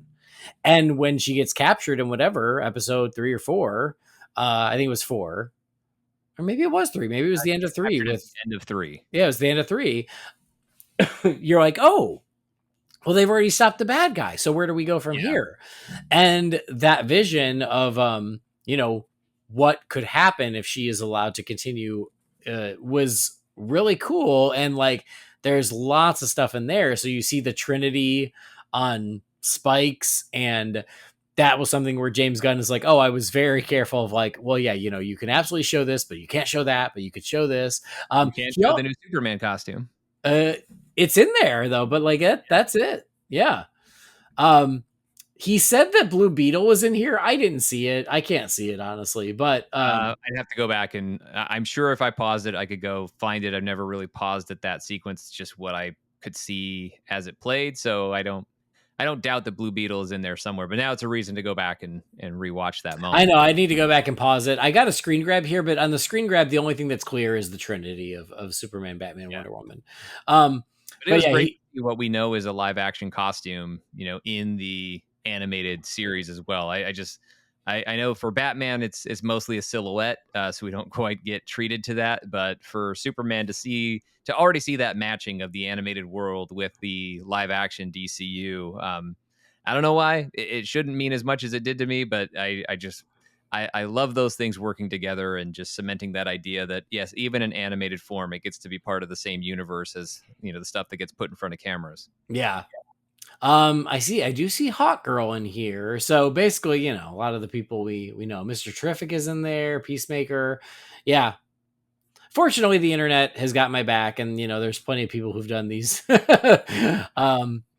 Judo Masters in there. Oh, that's random. I don't know about that. Anyway, point is, it was a very cool sequence. Regardless, Gorilla Grodd is in there. Again, hinting at the greater DC universe, but then just being very deliberate as to who's there and who is not. But yeah, when that happened, my immediate thought was, oh, pause it, enhance. I want to see more. Yeah. Anyway, so getting back, we were talking about Clayface and Batman's world, and then episode 6 is where we finally really get to dive deep into Gotham, into Batman's world, because it is the story of Dr. Phosphorus. And another tragic story. I will say they did an amazing job making him look exactly like Alan Tudyk before his phosphorousness. Yes, they did. It's like, wow, they just animated Alan Tudyk. But this was great. I really love this one. Obviously, it was in Gotham. You got Rupert Thorne. Mm-hmm. You've got Phosphorus, who was Alex Sartorius.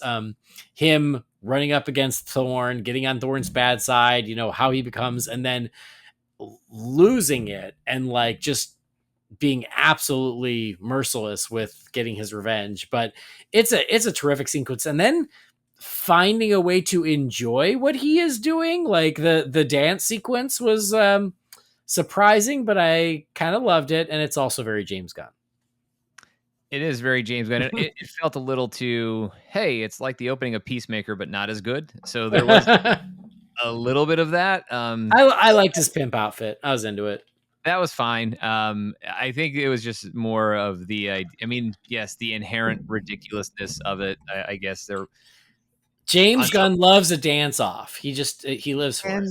And that's fine. And I don't begrudge him that. It's just that this was one that it worked fine for what it was, but at the same time, I was hardly dazzled by it. And I was just more thinking of, man, like, it seems like there's just so much better use of your henchman's time than to choreograph dance numbers and rehearse all of that. Cause the choreography, and they were very much in sync, easy for them to do in animated form. It just wasn't, it was a little wonky, but hey, it was supposed to be, and leaning into the ridiculousness of it.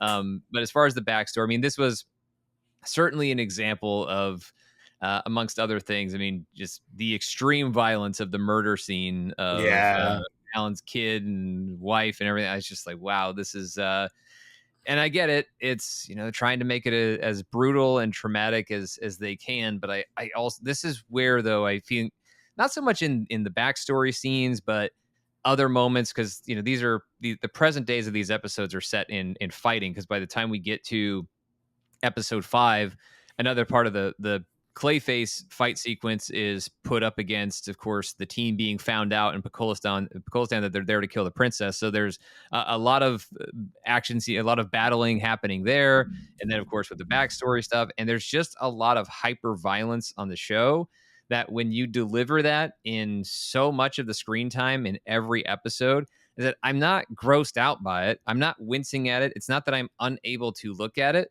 At a certain point, I start to get numb to it because you're doing it so much. And that's where I feel like some of these moments that maybe should mean more by elevating the violence and really leaning into the trauma of it, it doesn't all have the impact that it could or maybe should if that device were used just a little more surgically. Not even surgically, just if we weren't spammed with it so much in every episode, then I think it could have had a bit more of an effect, and it could have allowed itself to really be more of a part of the story and elevating or heightening certain moments, as opposed to This is the TVMA DC animated show, and we get to be as grotesque and gory as we want to be, and we're just going to overplay that button.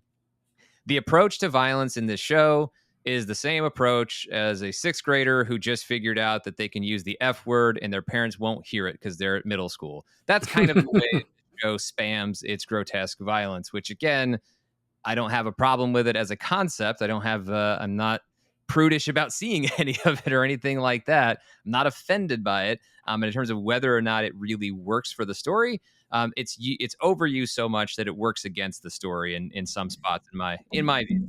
Yeah, and again, I think that's totally valid. I totally see where you're coming from.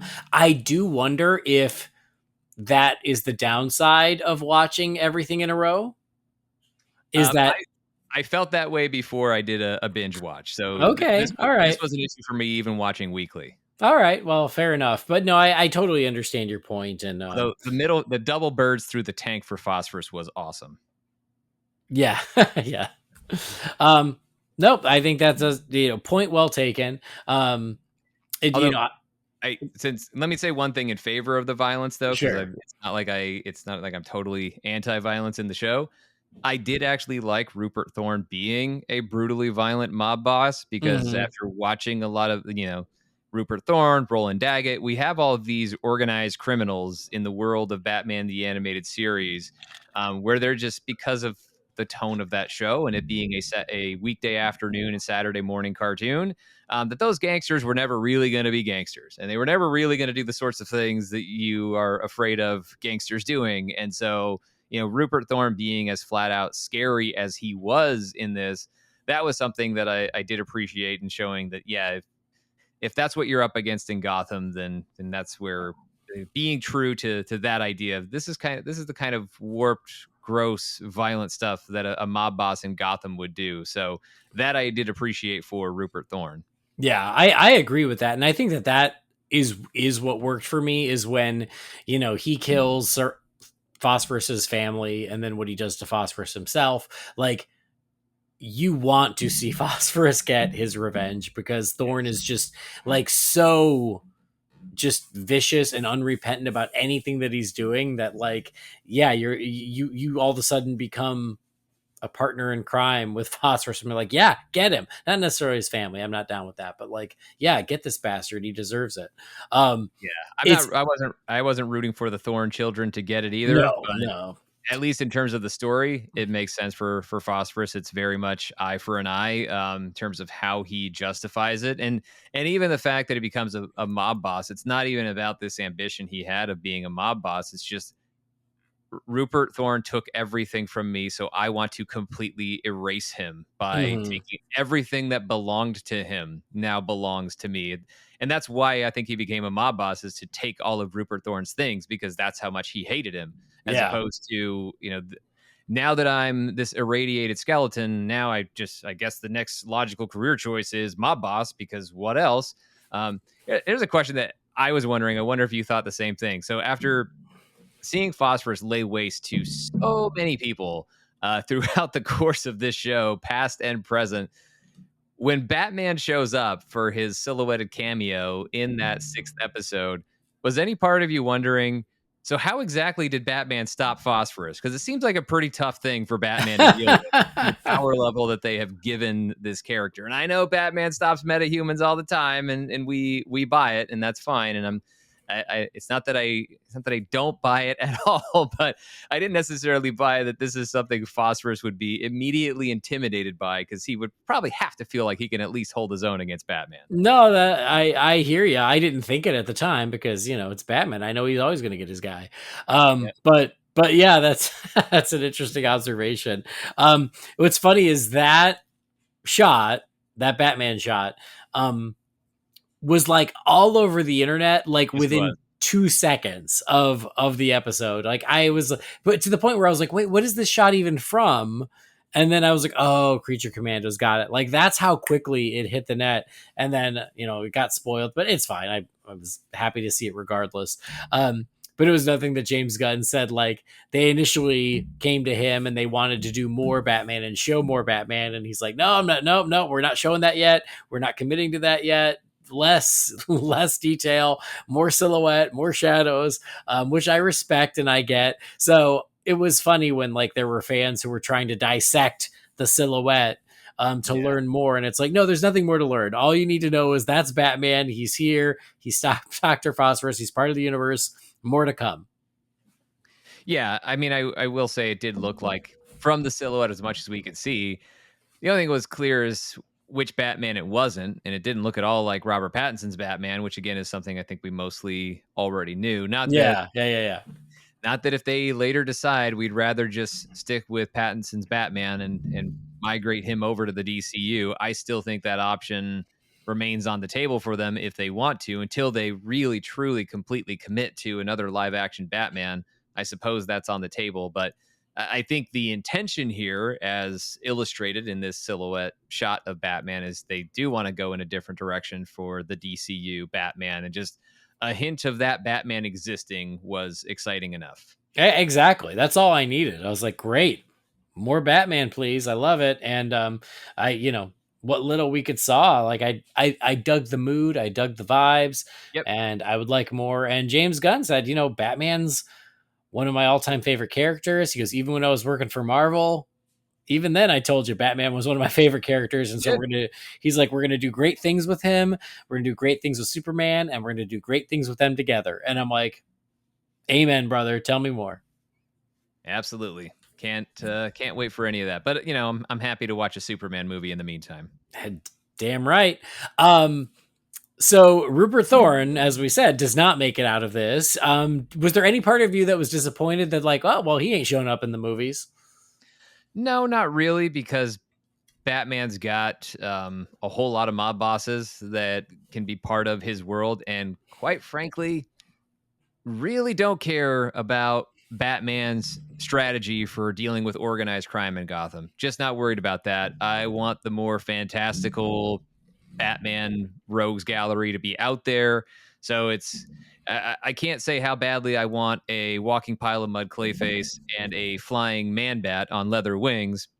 I can't talk about how badly I want those sorts of things in Batman movies and then say, but I'm really worried about the mob boss roster and who's going to be available for it.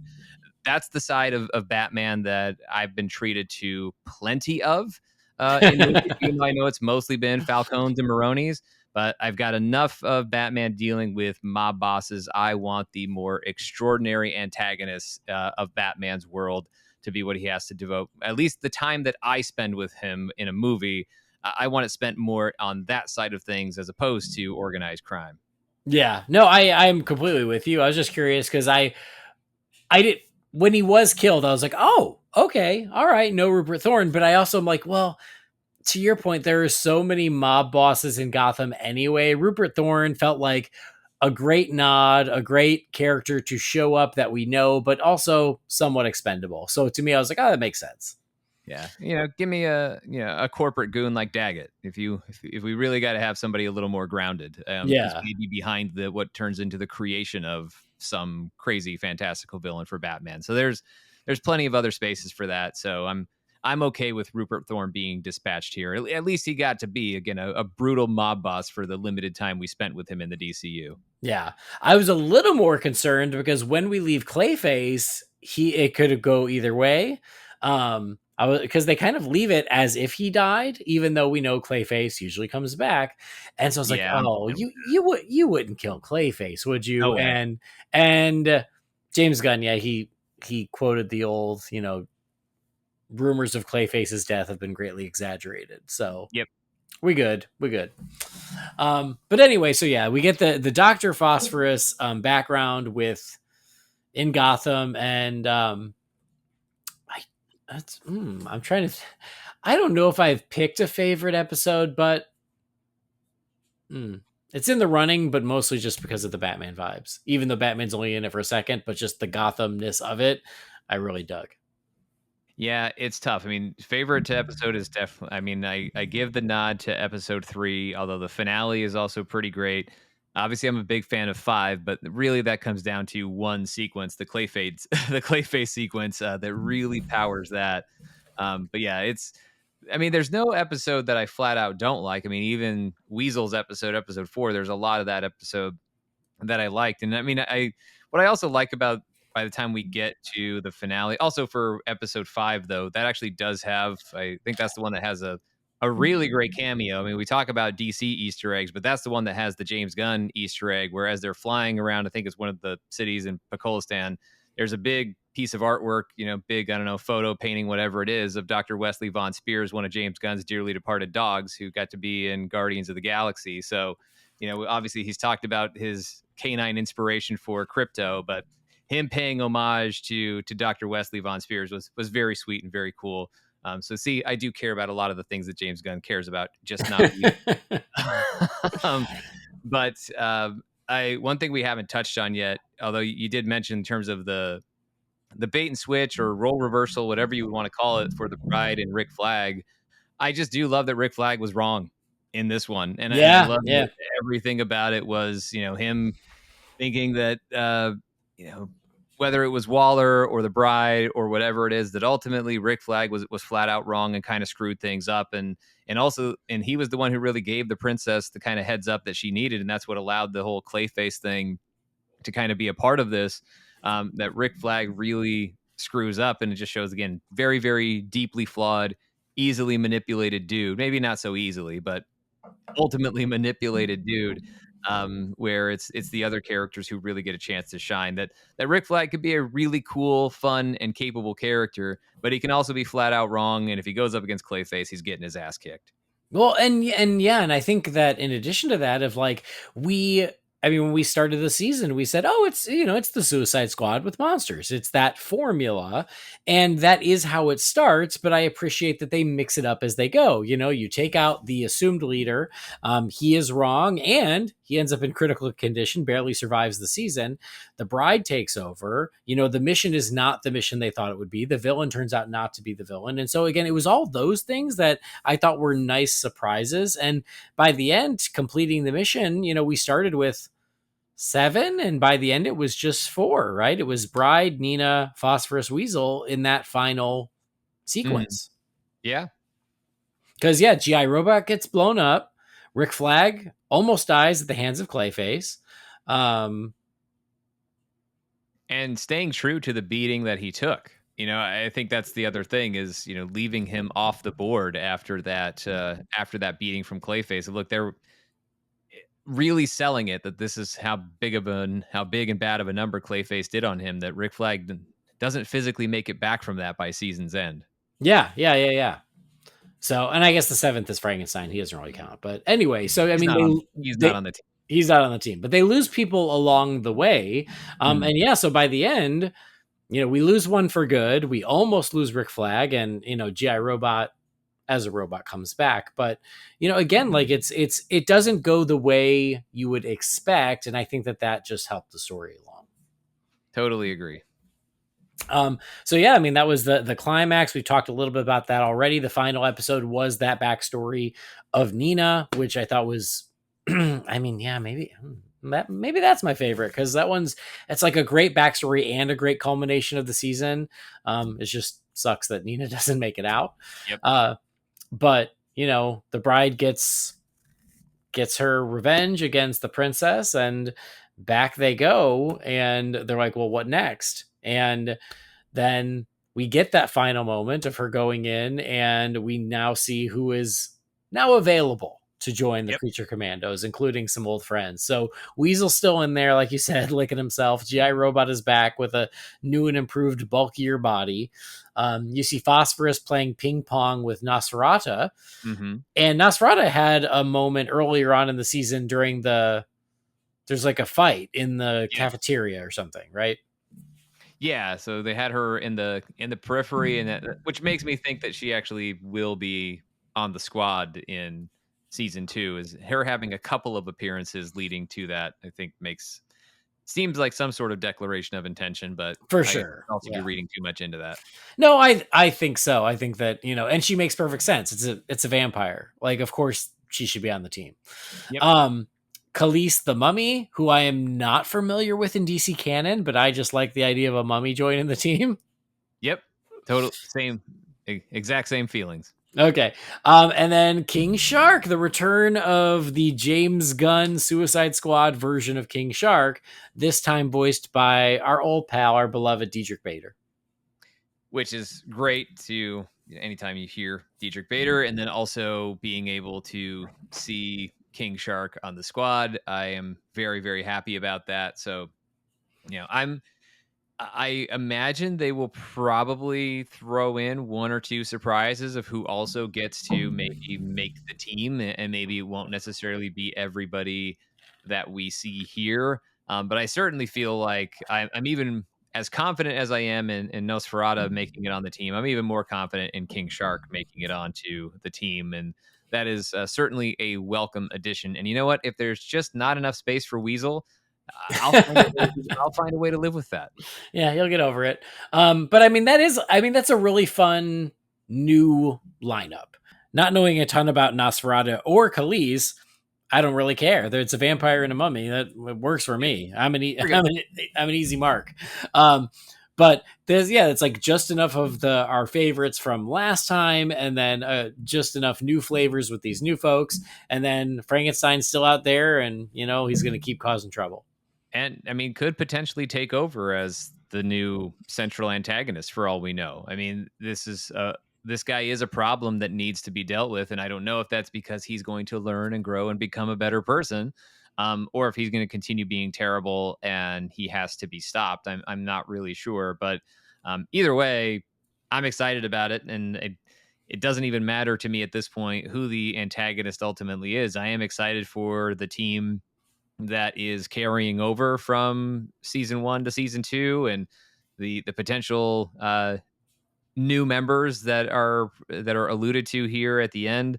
All of it sounds exciting to me, and of course with what they did in season 1, which despite some of the issues I've had with it, I think you've also seen a lot of things that heard me say a lot of things that I'm completely delighted by in Creature Commandos, and so I really like this show and want more of it, and I'm excited about this group that they're hinting at giving us for season 2.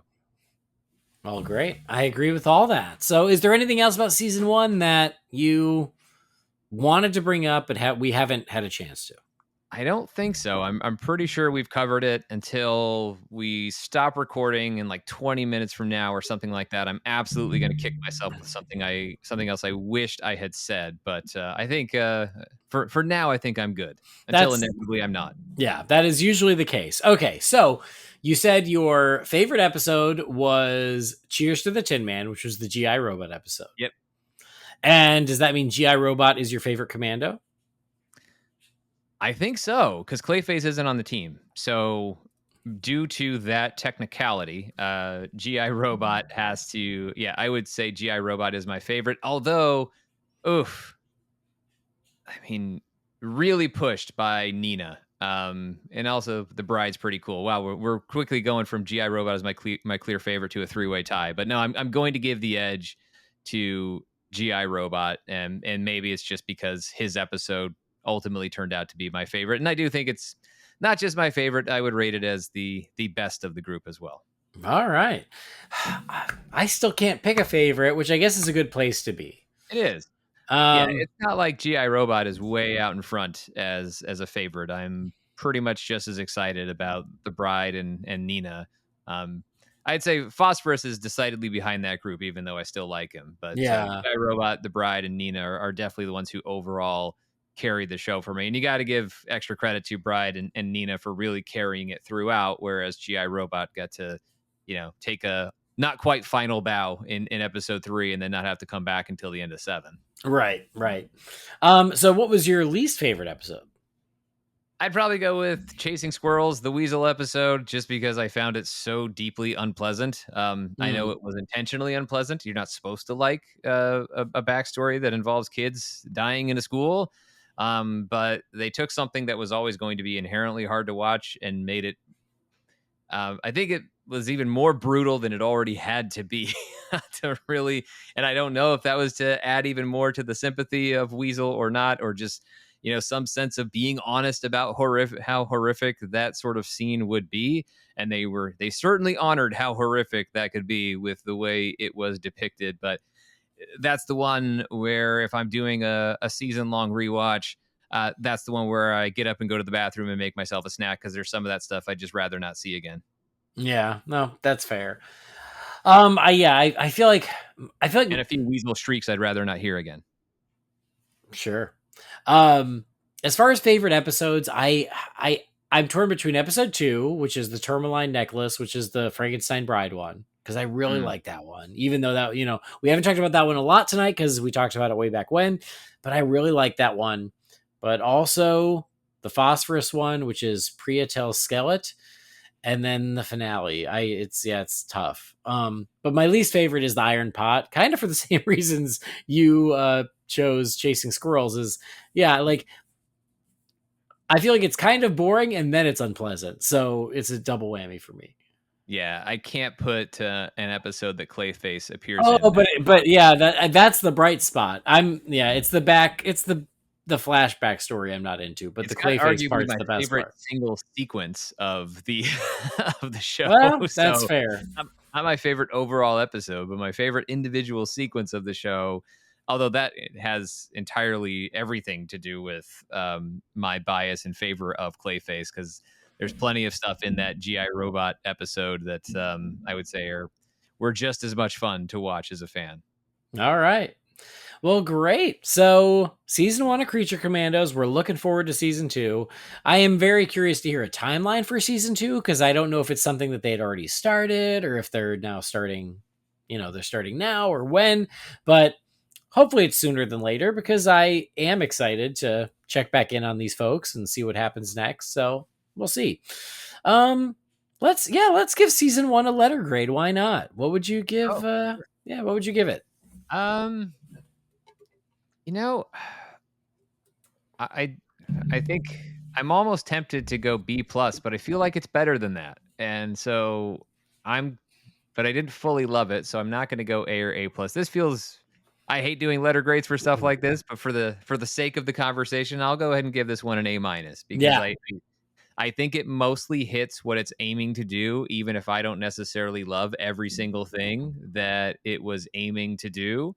But this is just about as good as I would have expected, and even beyond that in many respects for a Creature Commandos show. So I'm gonna, but still stop short of being completely over the moon and in love with the show. So there's some elements that must be lacking somewhere. So I'll go A-. Yeah, I am right there with you. I was having the same internal debate. I'm like, B+ feels a little too low. A- maybe is a little too high. I don't know. But at the end of the day, I had a great time with it. I looked forward to new episodes. I look forward to A- season 2. minus a thing. Yeah, maybe. I don't know. So yeah, A- feels right. Whereas I'm not going to say it's perfect or the best thing ever, but it's a damn good show. And I had a great time watching it. So that works. Agreed. Cool. All right. Season 1 of Creature Commandos, folks. It's out there. You can revisit it anytime while you're waiting for Superman or Supergirl or season 2 or Peacemaker or whatever is coming next. But I'm glad that we had a chance to look back on it and chat about it tonight. Sean, thanks for making the time.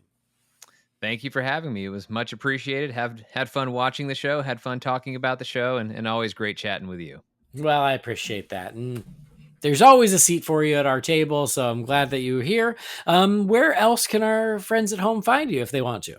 You can find me at MCU Fan Show, available wherever you found this podcast, so you can check that out, and that's where you'll find everything else that I'm up to. Awesome. Well, thanks. I already told you guys where to find me, but thank you as always for joining us, for downloading or streaming the show. Please do follow or subscribe to the show wherever you get your podcasts, and you can rate and review us. A 5-star review would be awesome. It would make us feel good, and we would really appreciate that. Again, find the show on Facebook, Instagram, and YouTube. Just search for Holy BatCast. We are not going to do the Wayne Manor mailbox tonight because it's late and there's only a couple in there. We'll do it next time. But if you want to send us something for the Wayne Manor mailbox, you can send that to holybatcast@rf4rm.com. Our theme music was created by the talented Gaurav Venkateswar. You can find his work at gvtunes.com. And that will do it. On behalf of Sean and myself, Andy, this has been Holy BatCast. Thanks for joining us. We'll see you next time. Same bat time, same bat channel.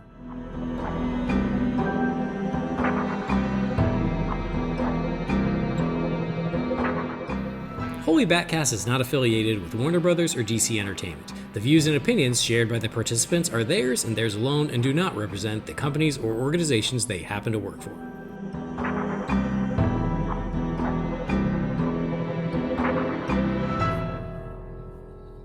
Justice for Weasel! Not really. I don't feel strongly enough to really defend Weasel. It's fine. Justice for me who has to endure Weasel. I'll say that the episode made me like Weasel a lot more, but like you said, if he were to disappear, I wouldn't really be sad. I'd be fine. Yeah. And then he went and got Nina killed. I just can't. Yeah. And then, even when he burned his mouth biting phosphorus, I was like, that's what you get. Yeah. You deserve it. You deserve that and worse.